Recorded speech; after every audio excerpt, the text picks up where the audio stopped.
যথাসময়ে মালাকুল মউত হাজির হবে, এক মুহূর্ত আগেও আসবে না, এক মুহূর্ত বিলম্ব তার হবে না। আমার আপনার থেকে রূহটাকে বের করে নিয়ে যাবে। আসলে কার মৃত্যু কেমন হবে? কোরআনুল কারীমের মধ্যে আল্লাহ তাআলা নেককারের মৃত্যুর কথাও জানায় দেন, বদকারের কথাও আল্লাহ জানায় দিয়েছেন। হাদিসের মধ্যেও আসছে বদকার আর নেককারের মৃত্যুটা কেমন হবে। আরে নেককার এর জন্য মৃত্যু তো হাদিয়া, কারণ নেককার জানে মৃত্যু হলো একটা পর্দা, এপারে দুনিয়া ওপারে রয়েছে তার জন্য আল্লাহর জান্নাত। এজন্য মৃত্যু মুমিনের জন্য হাদিয়া, কিন্তু যারা দুনিয়ায় পাপাচারে লিপ্ত হয়েছে এদের জন্য তো কঠিন। রূহের সাথে এই দেহের সাথে দীর্ঘ অবস্থানের কারণে একটা মহব্বত তৈরি হয়ে যায়। মনে করেন আপনাদের বাড়ি কুমিল্লা, আপনার সাথে চাকরি করে ওই তেতুলিয়ার একজন, এখান থেকে 700-800 কিলোমিটার দূর, আত্মীয়তার সম্পর্ক নাই, রক্তের সম্পর্ক নাই, একসাথে 10 বছর চাকরি করছেন, একসাথে থাকছেন। বলেন তো যখন তার থেকে আপনারা বিচ্ছিন্ন হয়ে যাবেন এই লোকটার জন্য কষ্ট লাগবে, কান্নাকাটি করবে মানুষ, ঠিক না? এই যে দুইজন একসাথে থাকার কারণে দুজন যখন পৃথক হতে যায় মায়া লাগে, অনেক স্মৃতি মনে পড়ে, কান্না আসে, কান্নাকাটি করে। আজকে আমার ছোট একটা বাচ্চা আছে, মাদ্রাসায় পড়ে, মাদ্রাসার মুহতামিম সাহেব দায়িত্ব ছেড়ে দিয়েছেন, চলে যাবেন। ছোট ছোট বাচ্চারা, চিন্তা করেন, মুহতামিম সাহেব বাচ্চাদের খুব মহব্বত করে, ভালোবাসে। মুহতামিম সাহেব চলে যাবেন, একটা বিদায় সংবর্ধনা অনুষ্ঠান হইতেছে, বাচ্চারা গেছে, হুজুর চলে যাবে, এটা বাচ্চাদের সহ্য হয় নাই, কান্নাকাটি শুরু করে দিয়েছে। ছোট ছোট বাচ্চারা, অবুঝ শিশু, ওস্তাদের বিচ্ছেদ হবে তাদের সাথে, এই কারণে তাদের কষ্ট লাগতেছে। তার মানে একসাথে কিছুকাল অবস্থান করলে একটা মায়া, মোহাব্বত, ভালোবাসা পয়দা হয়, এটা স্বাভাবিক বিষয়। একসাথে থাকা অবস্থায় অনেক মনোমালিন্যতা হতে পারে, একসাথে যখন আসে কথা কাটাকাটি হয়, হয়তো মারামারিও হয়, কিন্তু যখন বিচ্ছেদের সময় আসে তখন কিন্তু একে অপরের প্রতি মায়া লাগে, কষ্ট লাগে। আরে এই লোকটার সাথে এতদিন থাকলাম, কথা কাটাকাটি হয়েছে, কত কত আনন্দ করছি, কত রাগারাগি হয়েছে, কত মান অভিমান হয়েছে। রূহের সাথে দেহের সাথে এই দীর্ঘ সময়ের সম্পর্ক। এই জন্য মালাকুল মাউত যখন আসে কিছু কিছু অবস্থা এমন হয় যে রূহ দেহ থেকে আলাদা হইতে চায় না, বিচ্ছেদে কষ্ট পায়। কিন্তু মুমিন ব্যক্তির ক্ষেত্রে ভিন্ন রকম। কেন? হাদিসের মধ্যে আসছে মুমিন ব্যক্তির রূহ নেওয়ার জন্য যেই ফিরিস্তারা আগমন করে, আজরাইল আলাইহিস সালাম হলেন মৃত্যুর ফিরিস্তাদের সর্দার। ওনার বাহিনী যখন পাঠায় দেওয়া হয়, নেককার বান্দার কাছে তারা সাদা সুন্দর পোশাক পরিহিত অবস্থায় আসে, সুঘ্রাণময় পোশাক এবং নরম তুলতুলে তোয়ালে কাপড় নিয়ে হাজির হয়। নেককার বান্দার পাশে এসে তাকে অভয় দিতে থাকে, চিন্তা কইরো না। রহমতের ফিরিস্তারা তার কাছে আসে, আইসা অভয় দিতে থাকে, চিন্তা কইরো না, তুমি ভয় পেও না, আল্লাহ তাখাফু ওয়ালা তাহজানু ওয়া আবশিরু বিল জান্নাহ। ওই ফিরিস্তারা আইসা তাকে অভয় দিয়ে বলে, তুমি চিন্তা কইরো না, ভয়ও পেও না। শুধু তাই না, ওই ব্যক্তি ইমানদার, দুনিয়ায় থাকা অবস্থায় তাকে জান্নাতের সুসংবাদ জানায় দেয়।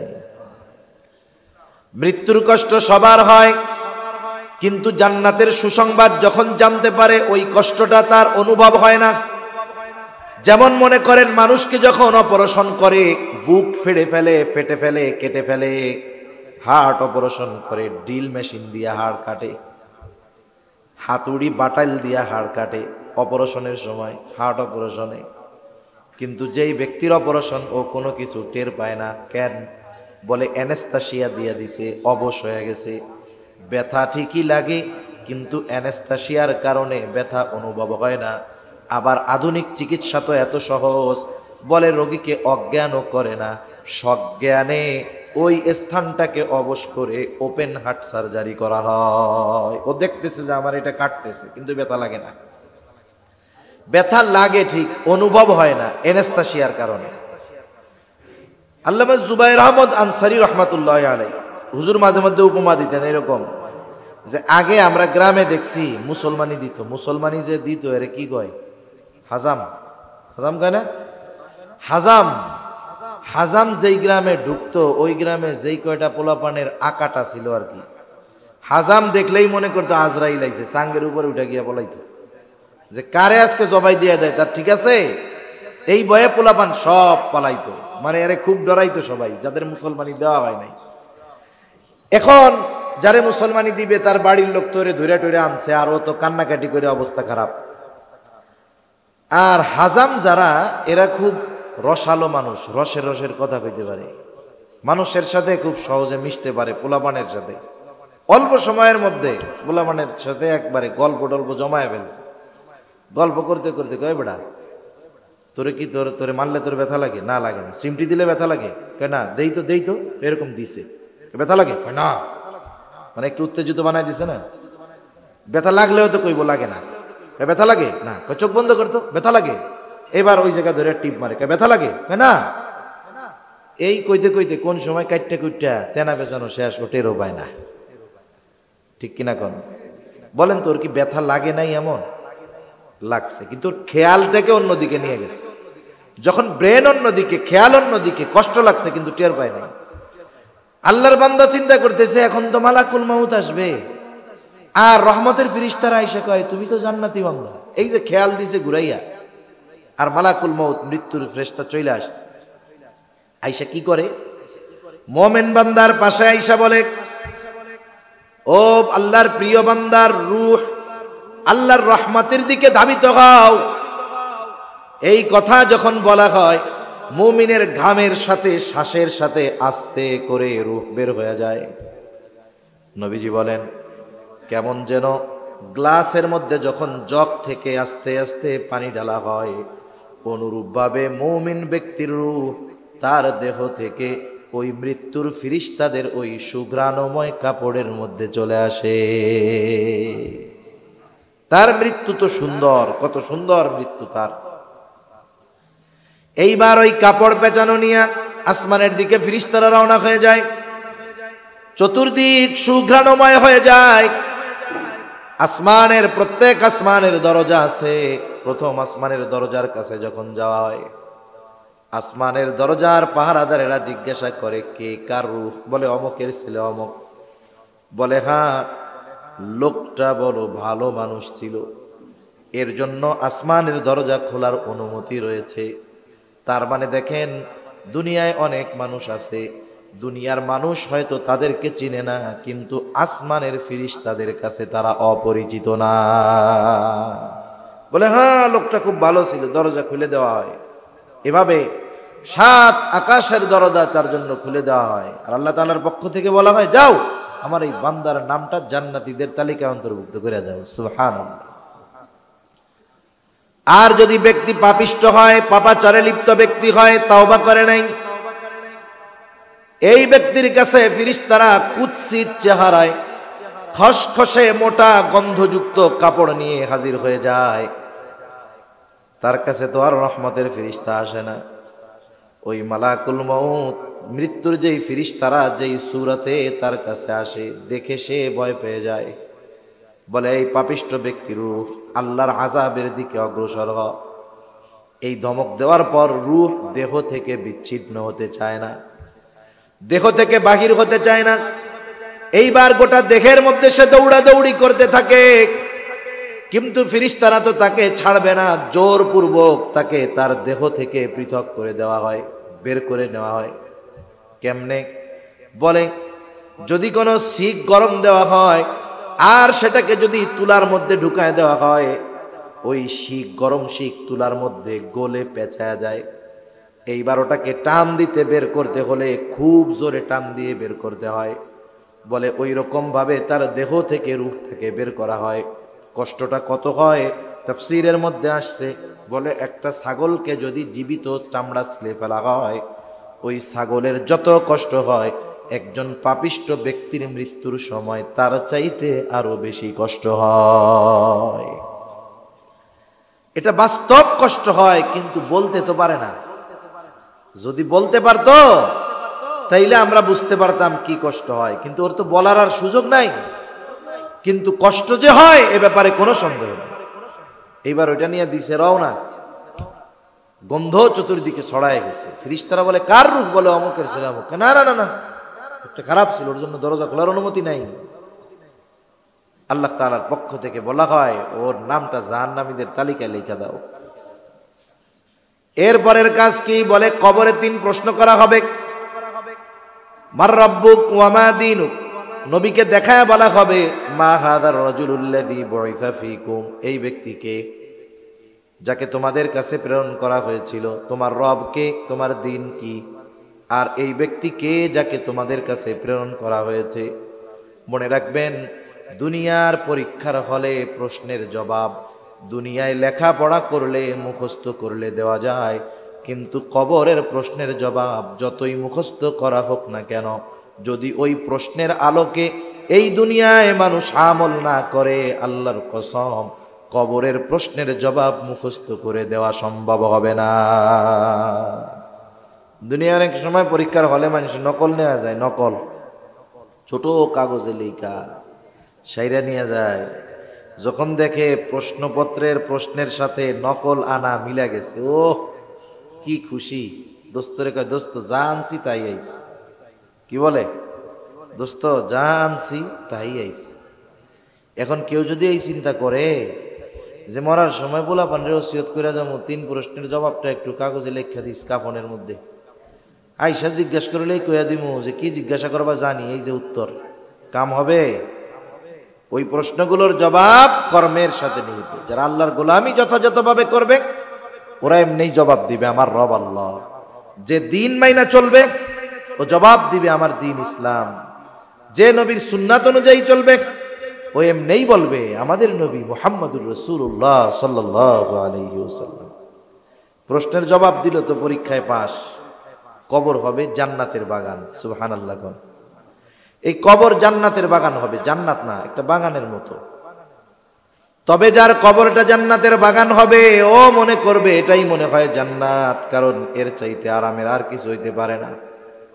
কারণ প্রশ্নের জবাব যখন দিবে আল্লাহর পক্ষ থেকে ঘোষণা আসবে সাদাকা আবদি সাদাকা আবদি, ফাফরিশুহু মিনাল জান্নাহ ওয়ালবিসুহু মিনাল জান্নাহ ওয়াফতাহু লাহু বাবান ইলাল জান্নাহ। আল্লাহর পক্ষ থেকে ঘোষণা আসবে আমার এই বান্দা সত্য বলেছে, সত্য বলেছে। জান্নাত থেকে জান্নাতি পোশাক এনে একে পরায় দাও, জান্নাতের বিছানা তার কবরে বিছায়া দাও, জান্নাতের সাথে তার কবরের সাথে একটা দরজা খুলে দাও। শুধু তাই না, ফিরিশতারা তাকে বলবে কানাউমাতিল আরুস, তুমি ঘুমাইতে থাকো যেমন করে নতুন দুলা ঘুমায়, তোমারে কেউ ডিস্টার্ব করবে না, ঘুমাইতে থাকো। আরেক বর্ণনায় আসছে প্রশ্নের জবাব দিয়া দিল কবর জান্নাতের বাগান। লম্বা সফর, লম্বা সফর একা একা করা বড় কষ্টের। আপনি যদি এখান থেকে কক্সবাজার যাইতে চান একা একা, সাথে কেউ নাই, কত পেরেশানি। গাড়ির থেকে নামতে গেলে টেনশন, না জানি আমার ব্যাগ বক্সটা কে নিয়ে যায়, কোথায় রাইখা প্রস্রাব করমু পায়খানা করমু, টেনশন থাকে। কিন্তু সাথে যদি একজন বিশ্বস্ত বন্ধু সফর সঙ্গী থাকে, কোনো টেনশন আছে নাকি? নিজেও আরামে ঘুমায়, বন্ধুও পাশে, কোনো টেনশন নাই। কিন্তু পাশে যদি অপরিচিত লোক থাকে ভয় লাগে, না জানি কোন সময় নাকের মধ্যে কি শুকায়া অজ্ঞান বানায় সব কিছু নিয়ে যায়। তার মানে লম্বা সফরে যদি বিশ্বস্ত সফর সঙ্গী না থাকে সফরটা কষ্টের। ওই কবরের সফর লম্বা সফর, এত লম্বা সময় কেমনে কাটবে? হঠাৎ করে তাকায়া দেখবে তার কবরের মধ্যে একজন সুদর্শন মানুষ তার দিকে ছুটে আসতেছে, হেঁটে আসতেছে। কিরে, লোকটা এত সুন্দর, দুনিয়ায় তো কোনোদিন দেখি নাই। জিজ্ঞাসা করবে কি ব্যাপার রে ভাই, তোমাকে তো চিনতে পারলাম না, কি তোমার পরিচয়? এইবার ওই সুদর্শন লোকটা জবাব দিবে তুমি আমাকে চিনতে পারো নাই, শোনো আমি হইলাম দুনিয়ার তোমার নেকা আমল। আমাকে আল্লাহ তাআলা এই আকৃতি দিয়া তোমার কাছে পাঠিয়েছে তোমার সঙ্গদানের জন্য। তুমি চিন্তা করো না, ভয় পেও না বন্ধু, আমি তোমাকে জান্নাত পর্যন্ত না পৌঁছায়া দিয়া তোমার থেকে এক মুহূর্তের জন্য আলাদা হব না। শোনেন নাই? হাদিসের মধ্যে আসছে সূরা মুলক পড়ো, বলে কি হবে? সূরা মুলক কবরে সাথী হবে। সুবহানাল্লাহ। সূরা বাকারা, আলে ইমরান, কবরে সাথী হবে। একজন মাথার কাছে দাঁড়াবে, আর এক সূরা পার কাছে দাঁড়াবে। আযাব দিতে আসলে বলবে, এই খবরদার, এরা আমাদের পাঠক, কোনো আযাব দেওয়ার সুযোগ নেই। সুবহানাল্লাহ। এই নেক আমল, ভালো কাজগুলো ভালো আকৃতিতে আমাদের আলমে বরজখে আমাদের সাথী হবে। আর যেটা মন্দ কাজ করছে ও তো জবাব দিতে পারে নাই। কবরে বিভিন্ন রকমের শাস্তি, দুনিয়ায় যেমন অপকর্ম করবে অপকর্মের আলোকে আলমে বরজখে তাকে শাস্তি দেওয়া হবে। এমনিই তো কঠিন কষ্ট, কবর সংকীর্ণ করে দেওয়া হবে, আগুনের বিছানা বিছিয়ে দেওয়া হবে, জাহান্নামী পোশাক পরাইয়া দেওয়া হবে, আগুনের পোশাক। এমনিই তো কষ্ট, এর মধ্যে দেখবে যে একজন বিভৎস কুৎসিত চেহারার লোক তার দিকে আসছে। এইখান থেকে যদি আপনি আপনাদের ওই ইলিয়টগঞ্জ, রিলায়েন্স পাম্প যাইতে চান, কথার কথা 5-3-4 কিলো রাস্তা যাইতে চান, উঠছেন রিক্সায় বা সিএনজিতে, কিন্তু আপনার পাশে এমন একটা উঠছে 3 বছর গোসল করে না, দাঁত মাজে না, মাথায় জট, কাপড়ের কালার এত ময়লা হয়েছে যে উপর দিয়ে এরকম ময়লা ফালানো যাবে, লোকটার 15 হাত দূর থেকে গন্ধ পাওয়া যায়, ওই রকম একটা লোক যদি আপনার পাশে বসে, 5 মিনিটে আপনার 500,000 কিলোমিটার সফরের কষ্ট হবে। ওরে দেখলেই তো আপনার এইটুক যাইতে জান বের হয়ে যাবে। তার মানে লম্বা সফরে যদি সাথী যদি কষ্টকর হয়, তাহলে এটা বড় কষ্টের। এইবার ওই লোককে দেখে তার আরো বিরক্তি হবে, এমনিই তো কষ্ট। ও জিজ্ঞাসা করবে, এই মুসিবতের সময় তুমি আবার কে রে ভাই? বলবে, তুমি কি আমাকে চেনো নাই? বলে, না। বলে, আমি হলাম তোমার দুনিয়ার সুদ, ঘুষ, বেপর্দা, বেনামাজি, গোনা, মিথ্যা। আল্লাহ তাআলা তোমার পাপগুলোকে এই রূপ দিয়ে আমাকে তোমার কাছে পাঠিয়েছে। তুমি যতই কষ্ট পাও না কেন, তুমি যতই বিরক্ত হও না কেন, আমি তোমার থেকে ততক্ষণ পর্যন্ত আলাদা হব না যতক্ষণ না তোমাকে আমি জাহান্নামে পৌঁছায়া দেই। আমি জাহান্নামে পৌঁছায়াই তোমার থেকে আলাদা হব। তাহলে এর কষ্টটা কত? আর যার কবরটা জান্নাতের বাগান, এর আরাম কত? যার কবর জান্নাতের বাগান, ও মনে করবে এটা জান্নাত। আর যে ওই শাস্তি ভোগ করবে, ও মনে করবে এর চেয়ে কঠিন শাস্তি আর কেমনে হয়, এটাই মনে হয় জান্নাত। কিন্তু ফেরেশতারা জানাবে যে না ভাই, এটা তো জান্নাত না, বরং জান্নাতে যে নেয়ামত, এইখানের তুলনায় যে নেয়ামত জান্নাতে, তুমি তা কল্পনাও করতে পারতেছো না। বলেন তো, আমি আপনি যদি এতটুকু ভালো একটা আছে আমার কাছে, আমি দেখলাম যে ওরে আল্লাহ, এর চেয়ে আরো বড় ভালো আছে, তখন ওই ছোটটা নিয়ে আমি কি খুশি থাকবো না ভালোটা চাবো আরো? যেই ও আরো ভালো জান্নাতের কথা শুনবে, নেয়ামতের কথা শুনবে, ও এবার আল্লাহর কাছে বলবে, আল্লাহ তাড়াতাড়ি কিয়ামত কায়েম করেন, আমি জানি আমার আসল জায়গা জান্নাতে যাইতে পারি। আর জাহান্নামী, যার কবর জান্নাতের গর্ত, ও মনে করবে এটা জাহান্নাম। ওকে বলা হবে, না না, এটা জাহান্নাম নয়, বরং জাহান্নামের তুলনায় এটা কিছুই না, বরং কিয়ামতের পর তোমার জন্য এমন আবাসস্থল আছে যার আযাব অকল্পনীয়। এই কথা শুনে সে এতটা ভীত হবে, দোয়া করা শুরু করবে, আল্লাহ কিয়ামত যেন কখনোই কায়েম না হয়। তাহলে একটা সময় দুনিয়া থেকে আমরা যাব, ভালো আমল যদি হয় তাহলে কবর জগৎ, আলমে বরজখ শান্তির জায়গা। বদ আমল যদি হয়, আলমে বরজখ কষ্টের জায়গা। একটা সময় আলমে বরজখের অবস্থান আমাদের শেষ হয়ে যাবে, দীর্ঘকাল থাকতে হবে, তবে ওই সময় ওই স্থানে অবস্থান একটা সময় কি হবে, শেষ হয়ে যাবে। আল্লাহ তাআলা এই পৃথিবীর সর্বশেষ মানুষটাকেও এই পৃথিবী থেকে আলমে বরজখের বাসিন্দা করবেন। তাফসীরের মধ্যে আসছে, সর্বশেষ যেই ব্যক্তি দুনিয়া থেকে ইন্তেকাল করবে আলমে বরজখে, আমাদের ভাষায় কবর জগতে, সে কমপক্ষে 40,000 বছর থাকবে। কয় হাজার বছর? আমরা কত বছর থাকবো এর হিসাব কইতে পারি না, কিন্তু সর্বশেষ যিনি যাবেন কমপক্ষে 40,000 বছর, আরো বেশিও হইতে পারে।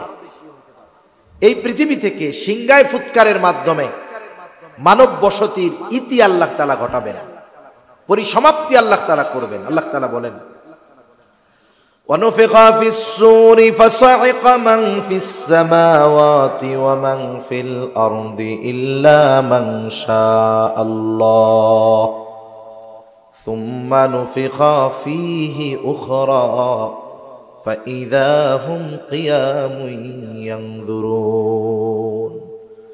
আল্লাহ তাআলা জানিয়ে দেন, প্রথমবার যখন সিংহায় ফুৎকার দেওয়া হবে, ফাসাইকা মান ফিস সামাওয়াতি ওয়া মান ফিল আরদি ইল্লা মান শাআল্লাহ। আসমান জমিনের মাঝে যত প্রাণী আছে, যত প্রাণ আছে, আল্লাহ তাআলা যেগুলো চান সেগুলো ছাড়া সকল প্রাণী অজ্ঞান হয়ে যাবে। মুফাসসিরিনে কেরাম বলেন, সিংহায় ফুৎকারের আওয়াজে প্রথমে অজ্ঞান হবে, এরপরে সকলের মৃত্যু ঘটবে। মৃত্যুর মাধ্যমে সর্বশেষ মানুষটাও আলমে বরজখের বাসিন্দা হয়ে যাবে। এরপর আল্লাহ তাআলা বলেন, সুম্মা নুফিখা ফীহি উখরা ফাইযা হুম কিয়ামুন ইয়ানজুরুন। আবার যখন এরপরে সিংহায় ফুৎকার দেওয়া হবে, তখন মানুষ কি হবে? ফাইযা হুম কিয়ামুন ইয়ানজুরুন। যে যেখানে মরছিল, পাহাড়ে, জঙ্গলে, সাগরে, সমুদ্রে, যে জায়গায় হয় হোক, ওই জায়গা থেকে তারা ওইটা কি করবে? দাঁড়িয়ে যাবে। ফাইদা হুম কিয়ামুন ইয়ানজুরুন, দাঁড়াবে আর উইঠা তাকায় দেখতে থাকবে কি হইতেছে এইগুলা। আল্লাহ তাআলা কোরআনুল কারীমের আরেক জায়গায় বলেন, ওয়ানুফিখা ফিস সূরি ফাইদা হুম মিনাল আজদাসি ইলা রাব্বিহিম ইয়ানসিলুন। প্রত্যেকেই তাদের রবের দিকে ছুটতে থাকবে, দৌড়াতে থাকবে। আল্লাহ তাআলা সব কিছু সেটিং ফিটিং করে দিবে। হাসরের ময়দানের অবস্থাটা কেমন হবে? রাসূলুল্লাহ সাল্লাল্লাহু আলাইহি ওয়াসাল্লাম বলেন, কিয়ামতের দিন মানুষকে যখন পুনরুত্থিত করা হবে, পুনরুজ্জীবিত করা হবে, সকল মানুষ বিবস্ত্র অবস্থায় উঠবে, কারো গায়ে পোশাক থাকবে না। আয়েশা সিদ্দিকা রাদিয়াল্লাহু তাআলা আনহা জিজ্ঞাসা করেন, ইয়া রাসূলুল্লাহ, মানুষেরা কি লজ্জা পাবে না? একজন কি আরেকজনের দিকে তাকাবে না? নবীজি বলেন, আয়েশা, মানুষ এতটা ভীত চিন্তিত থাকবে যে একজন আরেকজনের দিকে তাকানোর বিষয়টা চিন্তাও করবে না। এত ভীতিকর একটা পরিবেশ তখন হবে যে মানুষ একজন আরেকজনের দিকে তাকাবে, এটা চিন্তাও করবে না। প্রত্যেকে নিজের চিন্তায় বিভোর থাকবে।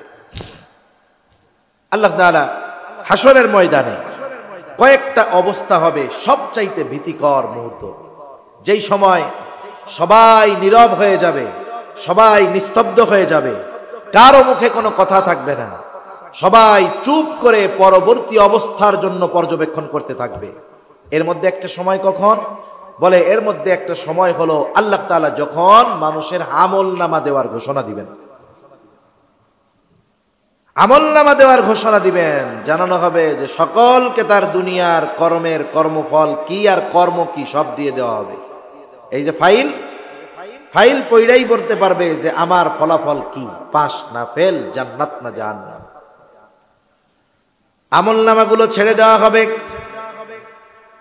এমন হবে না একজনের আমলনামা আরেকজনের কাছে চলে যাবে, এমনটা হবে না, বরং আমলনামা যার তারটা তার কাছেই যাবে।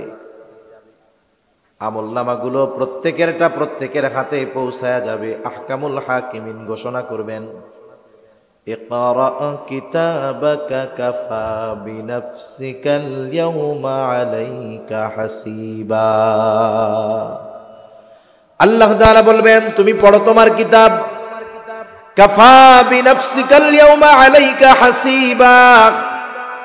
আজকে তোমার হিসাব নেওয়ার জন্য তুমি নিজেই যথেষ্ট। পড়ো আমলনামা।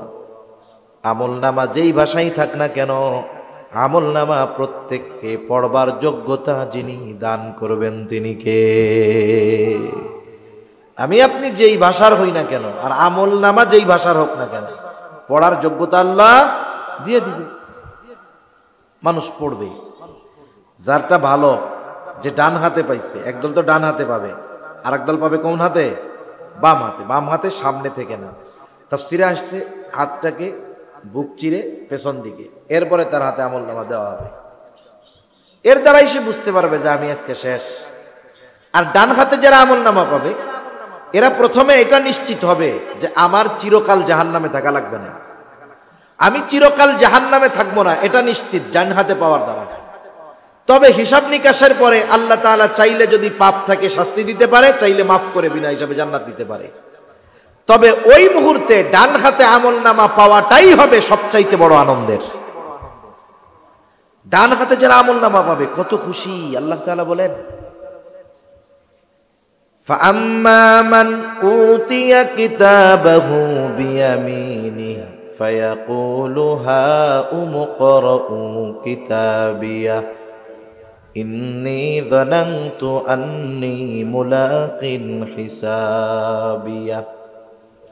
আল্লাহ তাআলা বলেন, ডান হাতে যারা আমল নামা পাবে এরা কতটা আনন্দিত হবে। ডান হাতে আমল নামা পাবার পর সে মানুষদেরকে ডেকে ডেকে বলবে, ফায়াকুলু হাউমু করাউ কিতাবিয়া, এই তো আমার কিতাব, এই তো আমার আমল নামা, তোমরা পড়ো। মানুষদেরকে আনন্দে বলতে থাকবে। সাথে সাথে ডান হাতে আমল নামা কেন পেয়েছে এর কারণ হিসাবে সে বলবে, ইন্নী যানানতু আন্নী মুলাকিন হিসাবিয়া। ডান হাতে আমল নামা পাবার কারণ হলো আমি এই ব্যাপারে দৃঢ় বিশ্বাস রাখলাম। দুনিয়ায় কি বিশ্বাস? বলে আমার কর্মফলের হিসাব আল্লাহ তাআলার সামনে দেওয়া লাগবে, আমাকে হিসাবের মুখোমুখি হতে হবে, এই দৃঢ় ধারণা আমি দুনিয়ায় রাখতাম। এখন এই হিসাব দিতে হবে কার সামনে? জোরে বলেন, কার সামনে? দুনিয়ায় যা হয় হোক, আমি দুনিয়ার আইনের চোখ ফাঁকি দিয়ে বাইসা গেলাম, যাইতে পারি, কিন্তু আল্লাহর সামনে তো আমাকে হিসাব দেওয়া লাগবে। এই ব্যাপারে আমি দুনিয়ায় দৃঢ় বিশ্বাসী ছিলাম বিদায় আমি সম্ভব না, আমি হয়তো 7:15 পর্যন্ত করতে পারি, কষ্ট দিয়ে না ভাই।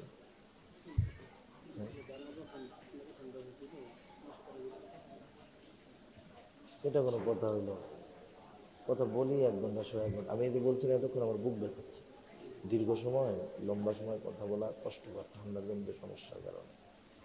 আমি বলো 1 ঘন্টা 1 ঘন্টা কথা বলি, আমি 7:15 পর্যন্ত, এতে আরো সুন্দর হবে।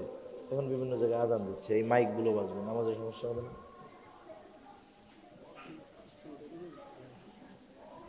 কথা হইল না।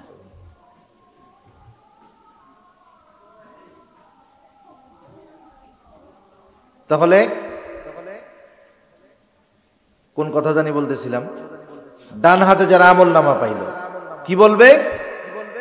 যে ইন্নী যানানতু আন্নী মুলাকিন হিসাবিয়া, যে আমি এই ব্যাপারে দৃঢ় ধারণা রাখতাম যে আমাকে হিসাবের মুখোমুখি হওয়া লাগবে। আল্লাহ রাব্বুল আলামিন সেই কথা জানায় দেন।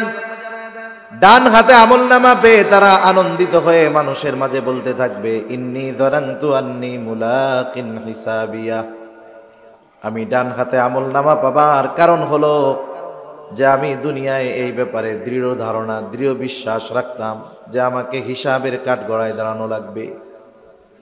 আর একদল বাম হাতে আমল নামা পাবে। বাম হাতে, যে বাম হাতে আমল নামা পাবে সে আফসোস করবে সেদিন। কি বলবে? আল্লাহ তাআলা বলেন, ওয়া আম্মা মান উতিয়া কিতাবাহু বিশিমালি ফায়াকুলু ইয়া লাইতানি লাম উতা কিতাবিয়া ওয়া লাম আদরি মা হিসাবিয়া ইয়া লাইতাহা কানাতিল কাদিয়া মা আগনা আন্নি মালিয়া হালাকা আন্নি সুলতানিয়া। বাম হাতে যে আমল নামা পাবে সে বলবে, ইয়া লাইতানি লাম উতা কিতাবিয়া, হায় দুর্ভোগ, আমি যদি এই কিতাব, এই আমল নামা না পাইতাম তাহলে কতই না ভালো হতো। লাম উতা কিতাবিয়া ওয়া লাম আদরি মা হিসাবিয়া, আমি যদি এই হিসাব না জানতাম, এই হিসাবটা যদি আমি না জানতাম কতই না ভালো হইতো। আমি যদি প্রথম মৃত্যু, ওই যে যখন মরছিলাম, ওটাই যদি আমার চূড়ান্ত খতম হয়ে যাইত কতই না ভালো হইতো। ইয়া লাইতাহা কানাতিল কাদিয়া মা আগনা আন্নি মালিয়া, হায়রে আজকে আমার মাল সম্পদ সন্তান কোনো কাজে আমার লাগলো না, আমার ক্ষমতা কোনো কাজে লাগলো না। কারণ মানুষ যখন বাম হাতে আমল নামা পাবে সে বুঝতে পারবে তার সব কিছুই নিষ্ফল। দুনিয়ার সম্পদের বাহাদুরি, টাকা পয়সার বাহাদুরি, ধন দৌলতের বাহাদুরি, সমতার বাহাদুরি, কোনো কিছুই কাজ হবে না যদি বাম হাতে আমলনামা পেয়ে যায়। এই জন্য আমাদের প্রত্যেকের উচিত কোন কর্মগুলো করলে ডান হাতে আমলনামা পাওয়া যাবে ওই কর্মগুলো বেশি বেশি করা। ওই কর্মগুলো আমাদের বেশি বেশি করা, তাহলে ডান হাতে যে আমলনামা পাবে সে জান্নাতি, বাম হাতে যে আমলনামা পাবে সে জাহান্নামী। সর্বশেষ যদি কেউ পাপের কারণে জাহান্নামী হয়ও, ডান হাতে আমলনামা পাইছে, এক সময় ঈমানের কারণে আল্লাহ তাআলা তাকে মাফ করে জান্নাত দিয়ে দিবে, ঠিক কিনা কোন? এবার সবাই ডানপন্থী জান্নাতি, বামপন্থী জাহান্নামী। ডানপন্থী জান্নাতি জান্নাতে চলে যাবে, কিন্তু বাস্তবতা হলো সে যখন জান্নাতে যাবে, জান্নাতে গিয়ে দুনিয়ার পরিচিত সবাইকে পাবে না, দুনিয়ার পরিচিত জন সবাইকে দেখতে পাবে না। জান্নাতের মধ্যে গিয়া তার পরিচিত জন সে খুঁজতে থাকবে, কিন্তু দেখবে কোথায় রে, সবাই তো জান্নাতে নাই।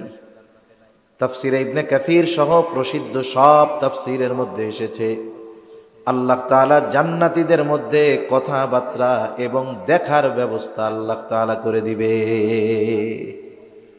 জান্নাতি জাহান্নামী পরস্পরকে দেখবে, জান্নাতি জাহান্নামী পরস্পর কথাবার্তা বলবে। কেমনে দেখবে, কথা বলবে, এটা আধুনিক জামানায় বোঝা সহজ। আপনার আত্মীয় সৌদি আরব আছে, আমেরিকা আছে, আপনি যদি মোবাইলে ইন্টারনেটের কানেকশন দিয়া ভিডিও কলে ফোন দেন, ঘন্টা লাগে না, কয়েক সেকেন্ডের ভিতরে তাকে দেখা যায়, তার কথা শোনা যায়, কি খাইতেছে দেখা যায়, কোথায় যাইতেছে দেখা যায়, যায় কি যায় না? শোনাও যায়, দেখাও যায়। আল্লাহ তাআলা এই ব্যবস্থা করে দিছেন। আল্লাহ তাআলা বিশেষ ব্যবস্থাপনায় জান্নাতীদের দেখা কথাবার্তার ব্যবস্থা করে দিবেন জাহান্নামীদের সাথে। জান্নাতীরা জাহান্নামের মধ্যে তাকায় দেখবে, জাহান্নামে অনেক পরিচিত জন দেখা যায়। মনে করেন এইখানে যদি মাঠ ভরা লোক থাকতো, যদি এই সব অপরিচিত লোকের মধ্যে একজন যদি আমার পরিচিত থাকতো, চেহারা দেখার পরে আমি তাকে চিনতাম কি চিনতাম না? অনুরূপভাবে জাহান্নামী সব অপরিচিত, কিন্তু তাকায় দেখবে এইটা আমার পরিচিত, পরিচিতগুলাকে চিনতে পারবে, চিন্তা করবে আহারে এই মানুষটার সাথেই তো দুনিয়ায় আমি চলাচল করতাম, আহারে সে আজকে জাহান্নামী। এই দৃশ্য দেখে জান্নাতি আল্লাহর দরবারে কৃতজ্ঞতার মাত্রা বাড়ায় দিয়া বলবে, আল্লাহ আপনি যদি আমার প্রতি দয়া না করতেন তাইলে হয়তো আজকে আমাকেও ওর সাথে জাহান্নামে থাকা লাগতো, আজকে হয়তো আমাকে ওর সাথে জাহান্নামে থাকা লাগতো। আল্লাহর শুকরিয়া আদায় করবে যে আপনার কারণেই, আপনার রহমতের কারণেই আমি দিনের উপরে চলতে পারছি আর আজকে জান্নাতে আছি।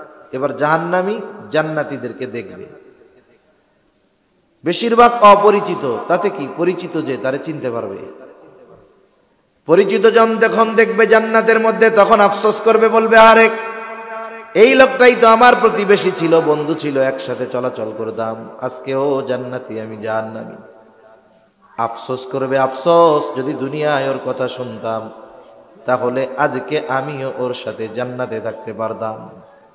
এইবার জাহান্নামী আফসোস করবে, এই আফসোস তার কষ্ট বৃদ্ধির কারণ হয়ে যাবে।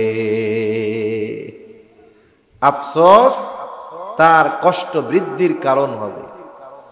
এইবার দেখার পরে জান্নাতীদেরকে একটু জানতে মন চায় যে এরা কি জন্যে জাহান্নামে গেল, জাহান্নামী কেন হইল।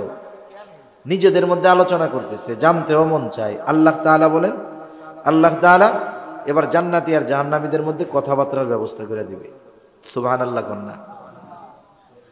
জান্নাতীরা জাহান্নামীদের জাহান্নামে যাওয়ার কারণ জিজ্ঞাসা করবে, বলে মা সালাকাকুম ফি সাকার, কোন জিনিসে তোমাদেরকে সাকারে আনলো, কারণ কোন কারণে তোমরা জাহান্নামী হইলা, কোন আমলের কারণে জাহান্নামী হইলা। জিজ্ঞাসা করবে জাহান্নামে যাওয়ার কারণ। এইবার জাহান্নামীরা তাদের জাহান্নামে যাওয়ার কারণ বলবে। মুফাসসিরিনে কেরাম বলেন, এখানে যদি চিরস্থায়ী জাহান্নামী হয় এক হিসাব, আর যদি ইমানদার পাপের কারণে জাহান্নামে গেল তাহলে আর এক হিসাব। এখন আসেন, প্রথম কারণ তারা বলবে জাহান্নামী হওয়ার, কি বলবে? ক্বালু লাম নাকু মিনাল মুসাল্লিন। এক নাম্বার কারণ, তারা বলবে আমরা মুসল্লি ছিলাম না, আমরা নামাজি ছিলাম না, মুসল্লি ছিলাম না। যদি প্রশ্নটা কাফেরদের ব্যাপারে হয় তাহলে কথা হবে এরকম যে আমরা ঈমান তো আনি নাই, নামাজিদের সাথে নামাজও পড়ি নাই। আর যদি জাহান্নামী চিরকাল জাহান্নামী না হয় তাহলে তার তো ঈমান আছে কিন্তু বদআমল করছে নামাজ না পড়া, এই জন্য বলবে জাহান্নামী হওয়ার কারণ হলো নামাজ পড়ি নাই, মুসল্লি ছিলাম না। এখন মুসল্লি কাকে বলে? সপ্তাহে একদিন জুমার মসজিদে হাজিরা দিলে সে মুসল্লি নয়, বরং প্রকৃত মুসল্লি তো সে শত ব্যস্ততায়ও যার নামাজ ছুটে যায় না, বরং পাকা মুসল্লি তো সে যার অন্তর মসজিদের সাথে লাগোয়া থাকে। হাদিসের মধ্যে আসছে, নবীজি বলেন কিয়ামতের দিন 7 শ্রেণীর মানুষকে আল্লাহ তাআলা আরশের ছায়ায় স্থান দিবে। কয় শ্রেণীর মানুষ? 7 শ্রেণীর মানুষ। এদের মধ্যে এক শ্রেণীর মানুষ নবীজি বলেন রাজুলুন কলবুহু মুআল্লাকুন ফিল মাসাজিদ। এক শ্রেণীর মানুষ হলো নবীজি বলেন যাদের অন্তর সর্বদা মসজিদের সাথে লাগোয়া থাকে। সে যেখানেই যাক না কেন নামাজের সময় হলে কাজে কর্মে লিপ্ত থাকতে পারে না। নামাজের সময় যখন চলে আসে তার মধ্যে এক ধরনের অস্থিরতা কাজ করে এবং সে তখন মসজিদে গিয়ে আল্লাহর কুদরতি কদমে লুটিয়ে পড়ে ওই অন্তরের মধ্যে প্রশান্তি ফিরিয়ে আনে। প্রকৃত নামাজি নামাজের ওয়াক্ত যখন হয়, নামাজ না পড়া পর্যন্ত তার মধ্যে একটা অস্থিরতা কাজ করে, ঠিক কিনা কোন? মসজিদে দৌড় দেয় যত ব্যস্ততা থাক, বলে এই লোক যদিও সব সময় মসজিদে না কিন্তু অন্তর মসজিদের সাথে লাগোয়া। হাসরের দিন যখন কোথাও ছায়া থাকবে না, 7 শ্রেণীর মানুষকে আল্লাহ আরশের ছায়ায় জায়গা দিবে। এই 7 শ্রেণীর মধ্যে এক শ্রেণীর মানুষ হলো এই ধরনের লোক, পাক্কা মুসল্লি। আল্লাহ আমাদের পাক্কা মুসল্লি হওয়ার তৌফিক দান করেন। এখন দেখেন অনেক মানুষ নামাজ পড়ার টাইম পায় না, ব্যবসায়ী নামাজ পড়ার টাইম পায় না তার ব্যবসার কারণে, সিএনজিওয়ালা নামাজ পড়ার সময় পায় না তার সিএনজি চালানোর কারণে, কত মানুষ ভালো কাজ করতে গিয়েও নামাজ পড়ার টাইম পায় না, আছে না নাই? কৃষি কাজ করে নামাজ পড়ার টাইম পায় না। এই যে মানুষ কাজকর্ম করে কেন করে? বলে রিজিকের জন্য করে। কিসের জন্য করে? জোরে বলেন না, কিসের জন্য? রিজিকের জন্য করে। বলেন তো রিজিকের মালিক কে? আরো জোরে বলেন, কে? রিজিকের মালিক হলেন আল্লাহ। এখন কেউ যদি রিজিক পাওয়ার আশায় রিজিকের মালিকের বলে দেওয়া পদ্ধতি বাদ দিয়ে নিজের পদ্ধতিতে পরিশ্রম করে রিজিক অন্বেষণ করতে চায় নামাজ কালাম বাদ দিয়া, তাহলে বলেন তো বরকতময় রিজিক কি সে পাবে? কখনোই পাবে না। যা পাবে দেখবেন অভাব ঘোষে না। এই জন্য আল্লাহ তাআলা জানায় দেন, বান্দা মুসল্লি হয়ে যাও, আমি আল্লাহ রিজিক দিয়া দিব। আল্লাহ তাআলা কোরআনুল কারীমের মধ্যে আমাকে আপনাকে এবং আমার আপনার অধীনস্থদেরকে মুসল্লি বানানোর নির্দেশ দিয়া বলেন, ওয়া'মুর আহলাকা বিস-সালাতি ওয়াসতাবির আলাইহা লা নাসআলুকা রিজকা নাহনু নারযুকুকা ওয়াল আকিবাতু লিত-তাকওয়া।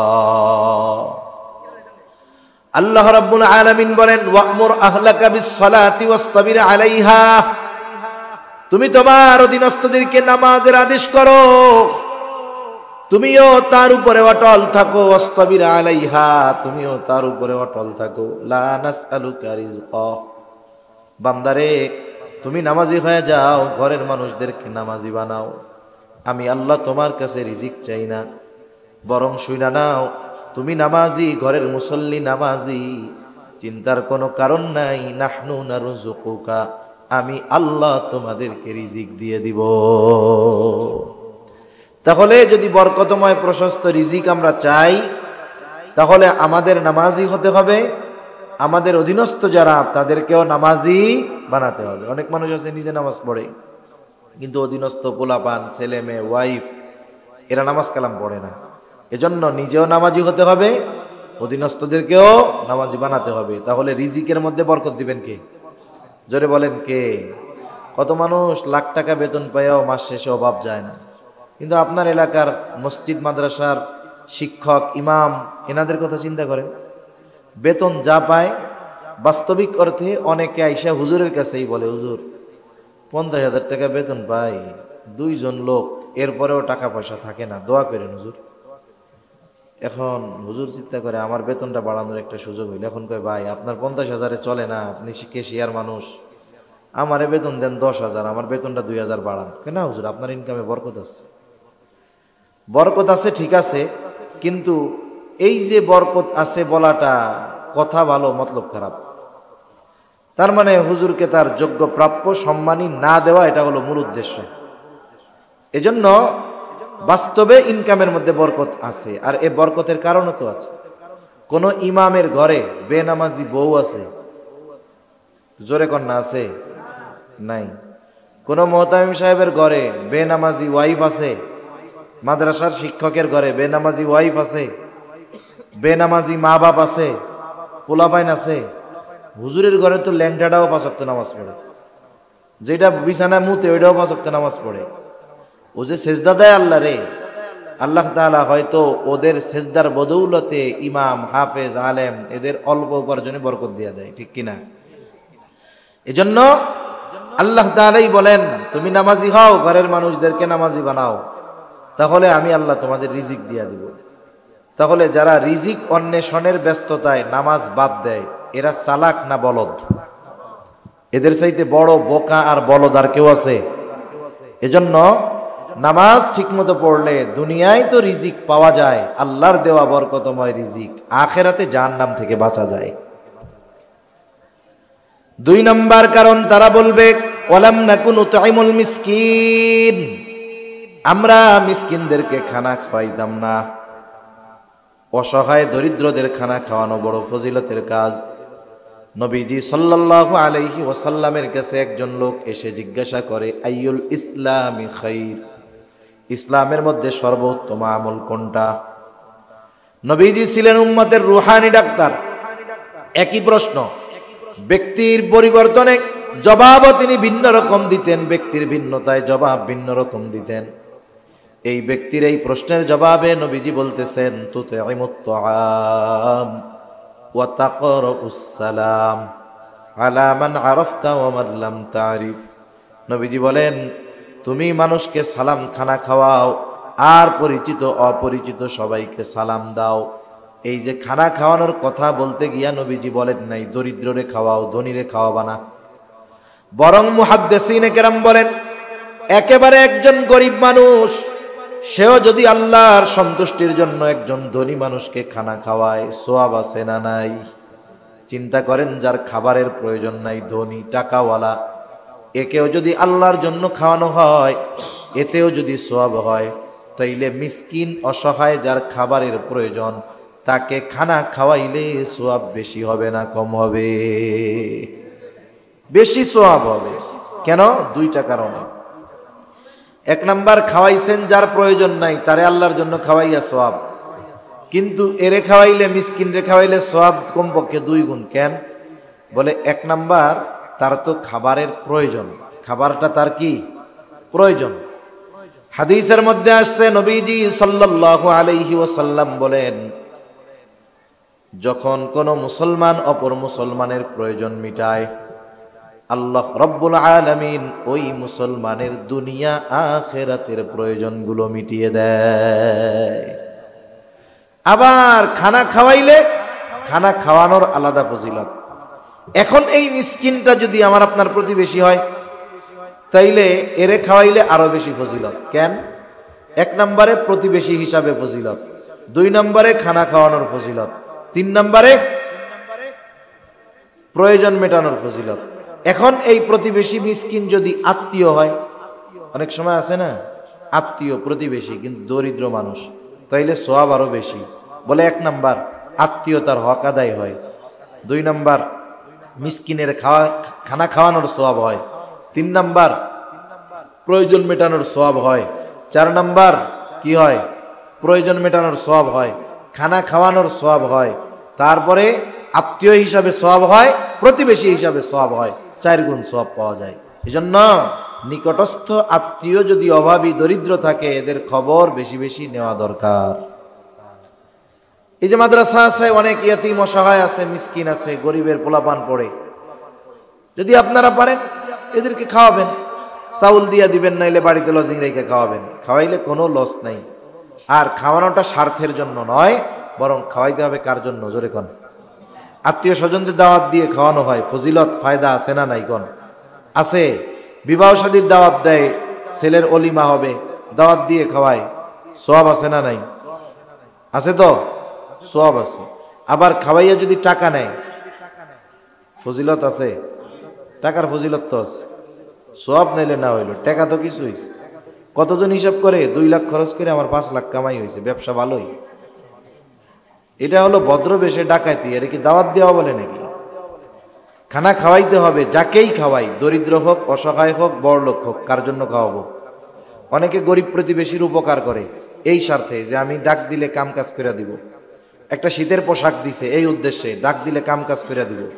এখন পোশাক দিছে, খাওয়াইছে, কাজের জন্য ডাকছে, আসে না, এখন খোটা দেয়। হ্যাঁ, আমার ভাই বিদেশের থেকে জ্যাকেটটা পাঠাইছে, আমি মাত্র 3 দিন গায়ে দিয়েছি, তোমারে দিয়ে দিলাম, কালকেও আমরা গোস্ত না খাইয়া তোমাকে খাওয়াইলাম, আর একটু কাজের জন্য ডাকলাম, আসলা না। এই খোটা দেওয়া লোক আছে না নাই? তার মানে বোঝা গেল আল্লাহর জন্য খাওয়াই নাই। সাহাবায়ে কেরাম আল্লাহর জন্য খাওয়াইতো। আল্লাহ তাআলা তাদের ব্যাপারে বলেন, ইন্নামা নুতঈমুকুম লিওয়াজহিল্লাহি লা নুরিদু মিনকুম জাযাআন ওয়ালা শুকুরা। আল্লাহ রাব্বুল আলামিন বলেন, তারা বলে ইন্নামা নুতঈমুকুম লিওয়াজহিল্লাহ, তোমাদেরকে আমরা আল্লাহর জন্যই খানা খাওয়াইছি, যেহেতু আল্লাহর জন্য খাওয়াইলাম, লা নুরিদু মিনকুম জাযাআ, তোমাদের কাছে আমরা কোনো বিনিময় চাই না, প্রতিদান চাই না, ওয়ালা শুকুরা, এই খানা খেয়ে তোমরা আমাদেরকে ধন্যবাদ দাও, আমাদের কৃতজ্ঞতা প্রকাশ করো, এটাও চাই না। শুকরিয়া আদায় খানা খাইয়া আল্লাহ তাআলার করবা, খানা খাওয়াইছি আল্লাহ তাআলার জন্য, এর প্রতিদান আমাদেরকে আল্লাহ তাআলাই দিবে। এজন্য মিসকিন অসহায় যারা আছে আমরা এদের খানা খাওয়াবো, বলেন ইনশাআল্লাহ। প্রতিবেশী হইলে আরো বেশি হকদার, ইমানের সাথে সম্পৃক্ত। নবীজি বলেন ওই ব্যক্তি মুমিন না যে পেট ভইরা খায় আর তার প্রতিবেশী অভুক্ত থাকে। নবীজি সাল্লাল্লাহু আলাইহি ওয়াসাল্লাম এজন্য